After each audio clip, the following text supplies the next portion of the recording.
Et on parle rarement de cette conséquence du Covid, le Covid long. Dans notre rubrique Qu'en pensent les Français ce soir, on s'y intéresse. Nous allons à la rencontre de Virginie Meyer, auxiliaire de puériculture dans un centre hospitalier. Sa vie a basculé depuis qu'elle a été touchée par la maladie lors de la première vague. Elle fait partie de ces Français qui n'ont jamais pu reprendre le cours d'une vie normale après leur contamination. Cela fait 13 mois qu'elle n'a plus de salaire et ne travaille pas. Un sujet signé Katia Peknik et Sébastien Dufour. Je suis à Rustenart, près de Mulhouse, et je viens à la rencontre de Virginie Meyer, qui va nous expliquer qu'elle souffre d'un Covid long depuis mars 2020. Bonjour Virginie, est-ce qu'on peut dire que ça va ou pas vraiment? Votre vie est un enfer, hein?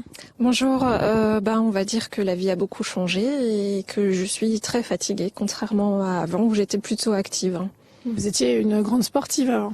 Oui, je faisais de la course à pied 3-4 fois par semaine et du coup maintenant c'est plus du tout.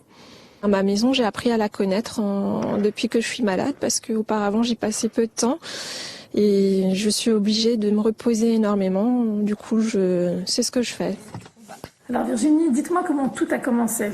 Tout a démarré dans la nuit du 24 au 25 mars, où j'ai commencé à sentir une barre assez importante au niveau du front et à pas me sentir bien dans la nuit. Et puis a commencé à venir une légère toux, avec ensuite une perte de goût et d'odorat. Donc pour moi c'était clair que c'était un Covid.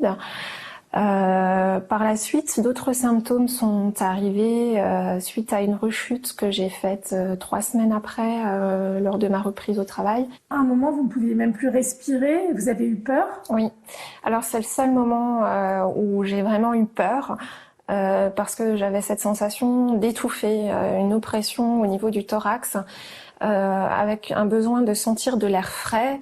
Et lors de deux moments comme ça, mon mari a eu assez peur et souhaitait appeler le SAMU. À un moment, vous n'avez plus pu travailler? Oui, j'ai été arrêtée parce que je suis auxiliaire de puériculture dans un établissement sanitaire.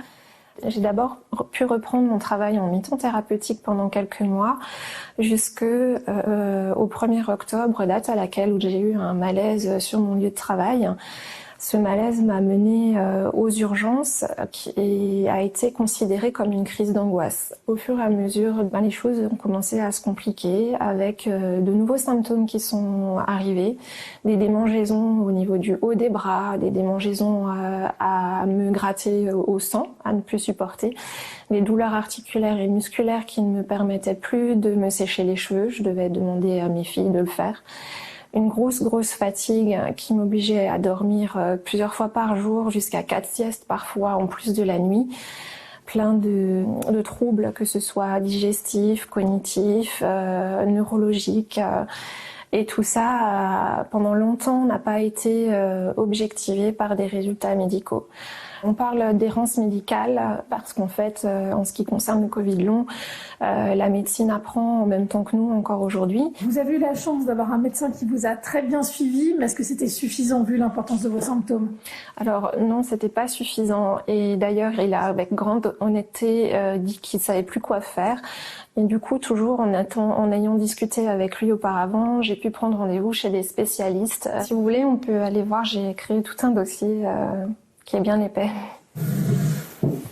Alors, montrez-moi tous ces dossiers. C'est quoi tous ces onglets? Alors, tous ces onglets, c'est les différents médecins, différents spécialistes que j'ai pu rencontrer depuis le mois d'octobre.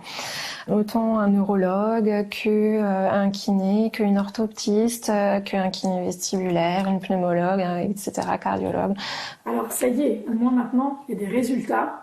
Qu'est-ce que vous avez? Dans un premier temps, déjà, le fait qu'il y ait des résultats, c'est un sentiment de soulagement parce que on m'a beaucoup dit que c'était psychologique. Maintenant, ce que j'ai, c'est un déficit du nerf vestibulaire qui est tellement important que ça me déclenche des vertiges, des malaises, et c'est quelque chose que je vais essayer de rééduquer, mais a priori, ça ne se refera pas. J'ai également ce qu'on appelle une hypertrophie de la base de la langue, donc c'est cette sensation d'avoir mal dans la gorge et que ce soit assez gros et c'est dérangeant à la parole, quand je mange ou lors de fatigue. Donc c'est un vrai parcours du combattant. Oui, c'est un parcours du combattant parce qu'il faut se faire reconnaître. Et c'est un petit peu le combat, je dirais, que je mène aujourd'hui avec un collectif qui s'appelle Action Covid Long. Vous ne pouvez plus travailler. Comment ça se gère tout ça? Alors c'est très compliqué puisque comme il n'y a pas de reconnaissance à aucun niveau, même au niveau des assurances pour les prises en charge, mais j'ai grand espoir que lors de l'Assemblée nationale, cette loi sur la reconnaissance du Covid long soit acceptée et que tout se débloque. Vous êtes fatigué physiquement? Est-ce que vous êtes fatigué un peu moralement de tout ça? Oui, parce que ça fait des mois que je me bats contre quelque chose qui n'est pas forcément visible non plus. Donc forcément, ça pose des questions aussi parfois à des personnes de l'entourage. Cette expérience malheureuse, ce Covid long, ça vous laisse quelle impression? Alors j'ai eu à un moment donné une impression d'abandon et puis finalement j'ai retrouvé mes priorités. Pour moi, beaucoup de choses ont changé. Il y avait avant et puis il y aura l'après-Covid.